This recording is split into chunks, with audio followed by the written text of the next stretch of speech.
नमस्कार, मैं सभी दर्शकों का एक बार फिर से स्वागत करता हूँ श्रीनाथ जी एस्ट्रोलॉजी में।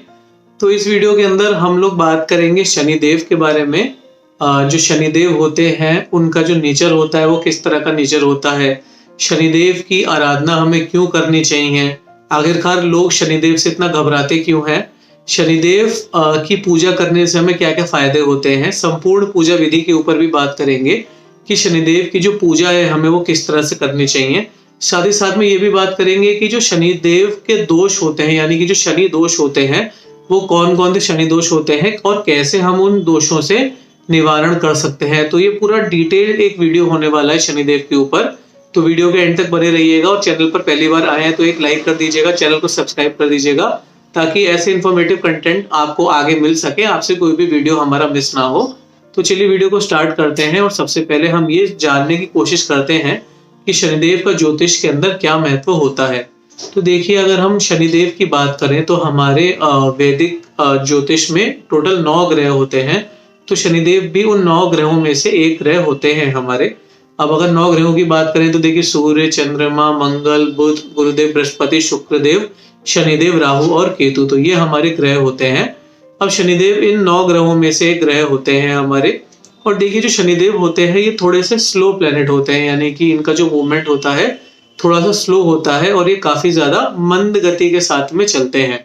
अब जो शनिदेव होते हैं वो एक राशि के अंदर लगभग 2.5 साल तक का समय व्यतीत करते हैं और शनिदेव एक राशि में 2.5 वर्ष तक रहने के बाद में फिर आगे बढ़ जाते हैं। अब देखिए, शनिदेव की बात करें तो शनिदेव काफी चीजों को हमारी कुंडली के अंदर डिनोट करते हैं। अभी देखिए, शनिदेव जो होते हैं हमारी जिंदगी में जो दुख होते हैं तो दुख के कारण शनिदेव होते हैं, यानी कि देखिए शनिदेव कर्म फल दाता माने जाते हैं। तो शनिदेव विभिन्न तरीकों के साथ में हमें सिखाते हैं कि कैसे हम अपने जीवन की जो परिस्थितियां हैं, जो परेशानियां हैं, उनसे लड़कर कैसे हम आगे बढ़ सकते हैं। तो थोड़ा सा दुख वो हमें देते हैं ताकि हम उनसे सबक लेकर अपनी जिंदगी के अंदर आगे कुछ अच्छा कर सके। शनिदेव देखिए थोड़े से न्याय प्रिय ग्रह होते हैं, काफी ज्यादा उन्हें न्याय पसंद होता है, यानी कि किसी भी स्थिति में वो अगर अन्याय हो रहा होता है तो उसे वो बिल्कुल भी टॉलरेट नहीं करते हैं, बर्दाश्त नहीं करते हैं। शनिदेव चाहते हैं कि लोग हमेशा लोगों के साथ अच्छा बिहेव करें, किसी को धोखा ना दें, किसी के साथ फरेब ना करें, कपट ना करें और किसी के साथ भी जो झूठा किसी के साथ झूठ ना बोले। इस तरह का शनिदेव हमसे चाहते हैं कि हम अपनी जिंदगी के अंदर सच का साथ दें, सच को आगे प्रायोरिटी में लेकर आए, किसी की भी तरह का गलत काम हम ना करें, जुआ हम ना खेलें, सट्टा हम ना खेलें, शराब, सिगरेट, गुटखा इन सब चीजों से दूर रहें। यानी कि शनिदेव जो है वो बिल्कुल हमें अच्छा इंसान बनाना चाहते हैं और अच्छा इंसान बनाने के लिए अगर उन्हें हमें थोड़े से कष्ट भी देने पड़ रहे हैं, थोड़े से दुख भी देने पड़ रहे हैं, उससे बिल्कुल भी वो घबराते नहीं है। अब देखिए, जो शनिदेव होते हैं इंसान को थोड़ी सी पीड़ा भी जरूर देते हैं क्योंकि थोड़े से क्रूर ग्रह होते हैं। यानी कि जैसे देखिए, जो टीचर होते हैं हमारे, कुछ टीचर बहुत ही ज्यादा हमारे पोलाइट टीचर होते हैं, यानी कि हमारी गलत आदतों में या अगर हम कुछ शरारत भी करते हैं तो वो हमें उतना पनिशमेंट नहीं देते। लेकिन शनिदेव थोड़े से स्ट्रिक्ट टाइप के टीचर होते हैं। अब अगर वो हमारी तरफ से कोई गलती होती है तो पनिशमेंट देने से भी हमें बिल्कुल भी वो घबराते नहीं है, हमें पनिशमेंट भी वो अवश्य देते हैं। और पनिशमेंट कभी कभी इतने ज्यादा बुरे पनिशमेंट होते हैं कि इंसान बहुत ज्यादा दुख का अनुभव करता है, पीड़ा का अनुभव करता है। लेकिन शनिदेव की मंशा यही होती है कि वो दुख और पीड़ा से इंसान जो है कुछ सबक ले और सबक लेकर अपनी जिंदगी के अंदर वो आगे बढ़े। अब देखिए, जो शनिदेव होते हैं वो काफी इंसान को गंभीर बनाते हैं, काफी ज्यादा देखिए जो कुशल राजनेता होते हैं, शनिदेव इंसान को कुशल राजनेता बनाते हैं। अब शनिदेव की एक खासियत ये होती है कि शनिदेव हमेशा जो भी वीकर सेक्शन ऑफ सोसाइटी है, यानी कि जो काम करने वाले लोग हैं, मजदूर हैं, जो भी लोग झाड़ू पोछा करते हैं या जो भी वीकर सेक्शन ऑफ सोसाइटी है, जिनके पास रुपया पैसा कम है, जो गरीब वर्ग के लोग होते हैं, तो उन लोगों को शनिदेव काफी ज्यादा प्यार करते हैं, काफी ज्यादा उनकी केयर करते हैं और शनिदेव कहीं ना कहीं वीकर सेक्शन को रिप्रेजेंट भी करते हैं। तो अगर कोई भी शनिदेव की कृपा पाना चाहता है तो गरीबों की जितनी ज्यादा से ज्यादा आप सेवा करेंगे, घर के अंदर जो लोग काम करते हैं तो उनकी आप सेवा करेंगे, उनको आर्थिक रूप से सहायता करें, किसी भी रूप से जो आपके घर के आसपास जो लोग हैं, निम्न वर्ग के लोग हैं, उनको आप अगर कुछ अच्छा करने की कोशिश करेंगे, शनिदेव इससे बहुत ही ज्यादा प्रसन्न हो जाएंगे। अब शनिदेव आपको आपके कर्मों के हिसाब से फल देते हैं। अगर आप अच्छे कर्म करेंगे तो अच्छे रिजल्ट्स देंगे और बुरे कर्म करेंगे तो आपको बुरे रिजल्ट्स देने में शनिदेव बिल्कुल भी हिचकिचाते नहीं है। अब देखिए, अगर हम बात करें अगर कोई व्यक्ति देखिए अनजाने में अगर पाप कर्म कर चुका है तो वो शनिदेव से क्षमा याचना करता है, और क्षमा याचना करने के बाद में शनिदेव उसे माफ भी कर देते हैं। देखिए थोड़ी बहुत परेशानी तो देंगे, लेकिन आपने अगर गलत काम किए हैं उसके बाद अगर आप माफी मांग लेंगे तो शनिदेव जरूर आपको आपके पापों से मुक्त कर देंगे। अभी देखिए अगर कोई व्यक्ति शनिदेव की दिल से प्रार्थना करता है, दिल से उनकी उपासना करता है, तो आगे हम बात भी करेंगे अभी पूजा विधि के बारे में, तो वीडियो के एंड तक जरूर बने रहिएगा। लाइक नहीं किया तो लाइक जरूर कर दीजिएगा। शनिदेव के भक्त हैं, शनिदेव से आप चाहते हैं शनिदेव आपका भला करे, लाइक जरूर करिएगा और वीडियो को शेयर भी करिएगा ताकि बाकी लोग भी बेनिफिट इसका ले सके। अब देखिए जो शनिदेव होते हैं, अगर आप उनसे प्रार्थना करेंगे कि शनिदेव मेरे जीवन में सुख शांति भर दीजिए, तो शनिदेव जरूर आपके जीवन में सुख शांति आपको जरूर देंगे। अभी देखिए आगे बढ़ते हैं। अब शनिदेव के जो दोष होते हैं तो उनके ऊपर हम लोग थोड़ा सा बात करते हैं। देखिए जो शनिदेव के दोष होते हैं, तो देखिए जो शनिदेव की सबसे पहला दोष होता है शनि की जो साढ़े सती होती है, या साढ़े सती की अगर बात करें तो जैसे शनिदेव आपका जो चंद्रमा होता है, तो चंद्रमा से अगर जब चंद्रमा से पिछली राशि के अंदर जब शनिदेव आते हैं तब इंसान की साढ़े साती का हम आरंभ मानते हैं। यानी कि शनिदेव, जैसे कि आप सपोज करिए आप कन्या लग्न के व्यक्ति हैं, तो जब शनिदेव सिंह राशि के अंदर प्रवेश करेंगे तब आपकी साढ़े साती शुरू हो जाएगी। फिर 2.5 वर्ष तक शनिदेव आपके सिंह राशि के अंदर रहेंगे, फिर कन्या राशि के 2.5 साल और आगे आने वाली तुला राशि के 2.5 साल। यानी कि ये जो पूरा 7.5 साल का पीरियड होगा इसको हम साढ़े साती कहते हैं, शनिदेव की जो साढ़े साती होती है। और देखिए जो इंसान की जन्म राशि होती है, तो जन्म राशि के समय भी अगर हम ये बोले कि आपका जब जन्म हुआ उस जन्म से के समय भी अगर आपके ऊपर से शनि का गोचर हो रहा था तो ये भी साढ़े साती में आपकी कहा जाता है। अब देखिए आपकी जब आपका जन्म हुआ, जैसे अभी हमने एग्जाम्पल लिया, आपका जन्म अगर मिथुन राशि के अंदर हुआ है, अब शनिदेव उस समय अगर वृषभ राशि से गोचर कर रहे थे, मिथुन से गोचर कर रहे थे, या फिर अगर आगे वो कर्क राशि से गोचर कर रहे थे, तो आपकी साढ़े साती उस समय मानी जाएगी। अब देखिए साढ़े साती का मतलब ये है कि शनि जो है आपको थोड़ा सा पीड़ा का अनुभव ज्यादा होता है साढ़े साती के पीरियड में, क्योंकि कहीं ना कहीं शनिदेव का जो दुख होता है, नेगेटिविटी होती है, वो उसके ऊपर झलकती है। अब शनिदेव देखिए सूर्यदेव के पुत्र थे और सूर्यदेव ने कभी भी शनिदेव को अच्छे तरीके से अपनाया नहीं था। सूर्यदेव ने हमेशा शनिदेव के साथ में एक प्रतिकूल बिहेवियर रखा था, यानी कि वो अपने बाकी बच्चों से ज्यादा प्यार करते थे, शनिदेव से कम प्यार करते थे। तो कहीं ना कहीं वो गुस्सा, वो एक बेचैनी वो शनिदेव के अंदर रहता है। तो अगर आपके जन्म के समय में साढ़े साती आपकी चल रही थी, या जन्म के समय में शनि 2.5 साल के या 7.5 साल के विंडो के अंदर थे, तो कहीं ना कहीं देखने को अवश्य मिलेगा। अभी शनि की ढैया की देखिए बात करते हैं। अब देखिए शनि की ढैया क्या होती है, यदि किसी व्यक्ति की जन्म कुंडली में जन्म राशि से 4थे या 8वें भाव में शनि हो तो उसे शनि की ढैया कहते हैं। यानी कि जैसे आप अगर मिथुन लग्न के व्यक्ति हैं और मिथुन राशि के हैं, और मिथुन राशि से अगर हम आगे बात करें 4थे में, यानी कि मिथुन से बात करें 3, 4, 5 और 6, यानी कि अगर कन्या राशि में शनि गोचर करेंगे तो भी आपका ढैया माना जाएगा 7, 8, 9 और 10। और अगर मकर राशि के अंदर भी शनि गोचर करेंगे तो भी आपका माना जाएगा कि आपकी ढैया चल रही है। तो देखिए ये ढैया का पीरियड भी काफी ज्यादा डिफिकल्ट होता है, इंसान को मेंटल रूप से बहुत ज्यादा स्ट्रेस होता है, एंजाइटी होता है, टेंशन होता है, क्योंकि शनिदेव कहीं ना कहीं आपको जो आपके कर्मों के फल है वो उसका हिसाब किताब देते हैं।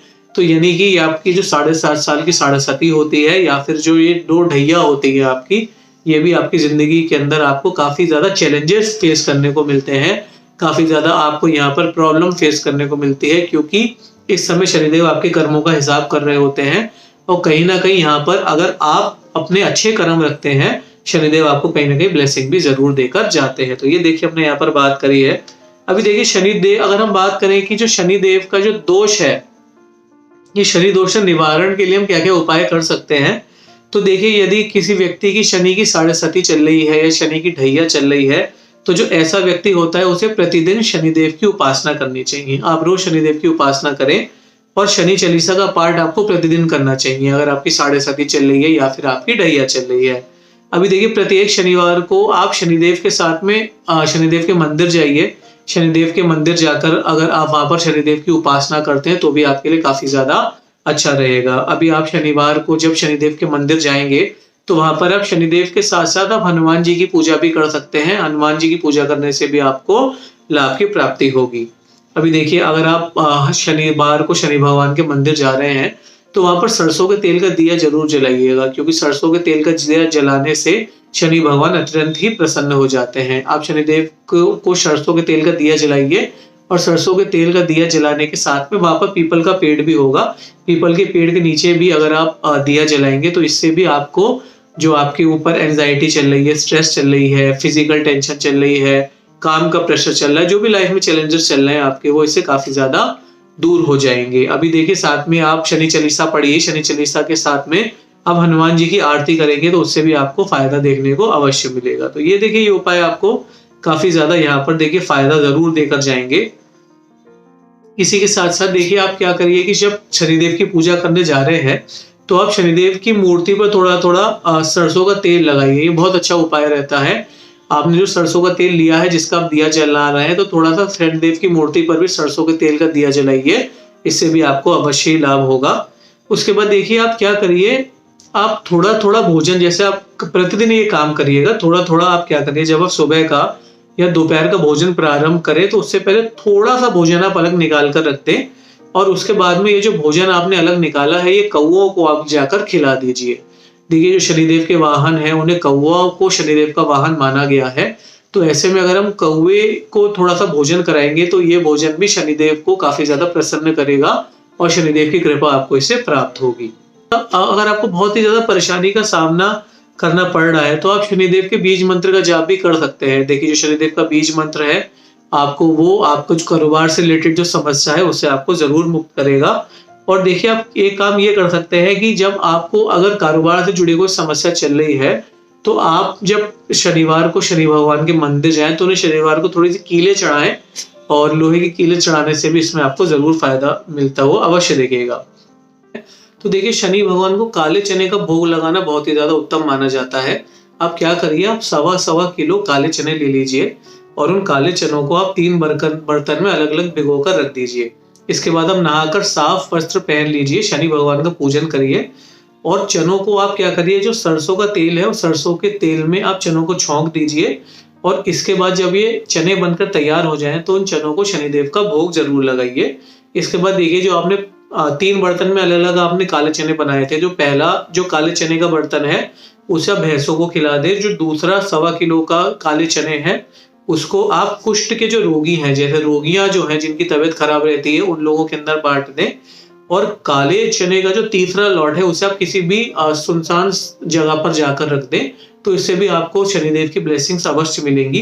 देखिए शनिदेव को काले कुत्ते की अगर आप सेवा करते हैं उससे भी शनिदेव काफी ज्यादा प्रसन्न हो जाते हैं। तो अगर आप नियमित तौर से काले कुत्ते की सेवा करेंगे तो उससे भी शनिदेव काफी ज्यादा प्रसन्न हो जाएंगे। अगर आप देखिए अगला उपाय ये रहता है कि अगर आप मछलियों को काला चना खिलाते हैं तो ये भी शनिदेव को प्रसन्न करने का बहुत ही अच्छा उपाय है। आप क्या करिए कि आप मंगलवार की रात में काले चने पानी में भिगो दीजिए और उसके बाद में ये जो काले चने हैं इन काले चनों को आप एक कपड़े में बांधकर मछलियों के तालाब में ले जाकर डाल दीजिए। तो इससे क्या होगा कि जो काले चने मछलियां काले चनों को खा लेंगी और इससे भी आपको काफी ज्यादा लाभ देखने को मिलेगा। तो ये शनिदेव को प्रसन्न करने का उपाय है। उसके बाद देखिए आप शनि यंत्र की स्थापना भी कर सकते हैं। शनि यंत्र की स्थापना करके शनिदेव का पूजन करते हैं तो विधि विधान से अगर आप पूजा करते हैं तो इससे भी शनि भगवान काफी ज्यादा प्रसन्न हो जाते हैं। तो ये सब उपाय देखिए अगर आप करते हैं तो निश्चित तौर पर शनिदेव की ब्लेसिंग्स आपको अवश्य ही प्राप्त होंगी। 7.5 से आप मुक्त होंगे। उसके साथ ही साथ में शनि की ढैया चल रही है तो उससे भी आपको लाभ देखने को अवश्य मिलेगा। शनि की महादशा चल रही है उसमें परेशान चल रहे हैं तो उससे भी आपको लाभ मिलेगा। देखिए आगे एक और बात हम बहुत इंपॉर्टेंट है कि देखिए अगर आप शनिदेव की उपासना कर रहे हैं तो उस समय आप मांस और मदिरा का प्रयोग ना करें, क्योंकि देखिए जब आप शनि की 7.5 चल रही है, ढैया चल रही है, महादशा चल रही है, तो ऐसे में अगर आप मांस मदिरा का सेवन करेंगे, अगर आप अल्कोहल का सेवन करेंगे, नॉनवेज का सेवन करेंगे, शनिदेव कहीं ना कहीं इससे रुष्ट हो जाते हैं और इंसान को काफी ज्यादा कष्ट देखते हैं। तो इन सब चीजों से दूर रहकर चलिएगा तो आपके लिए काफी ज्यादा अच्छा रहेगा। अब आप शनिदेव के मंदिर जब जाएं तो उसके बाद जो भी आप भोग लगा रहे हैं तो वो भोग गरीबों में जाकर बांट दीजिए, शनिदेव उससे भी प्रसन्न होते हैं। शनिवार के दिन में कोई भी दान पुण्य करिए उससे भी शनिदेव काफी ज्यादा प्रसन्न हो जाते हैं, उसमें भी आपको फायदा होगा। उसके बाद देखिए आप शनिदेव के पास जब जा रहे हैं विधि विधान से शनिदेव का पूजन करिए और उसके साथ में आप शनिदेव से प्रार्थना करिए कि मेरे जो भी कोई पाप है, मेरे जो भी कष्ट है उनको शनिदेव आप हर लीजिए। इससे जरूर ही शनिदेव आपकी जो भी परेशानी है उनसे आपको दूर करेंगे। तो आशा करता हूँ आपको वीडियो अच्छा लगा होगा। वीडियो अच्छा लगा हो तो लाइक कर दीजिएगा, चैनल को सब्सक्राइब कर दीजिएगा। ऐसे इन्फॉर्मेटिव कंटेंट हम आपके लिए लेकर आते रहते हैं। Thank you so much for watching.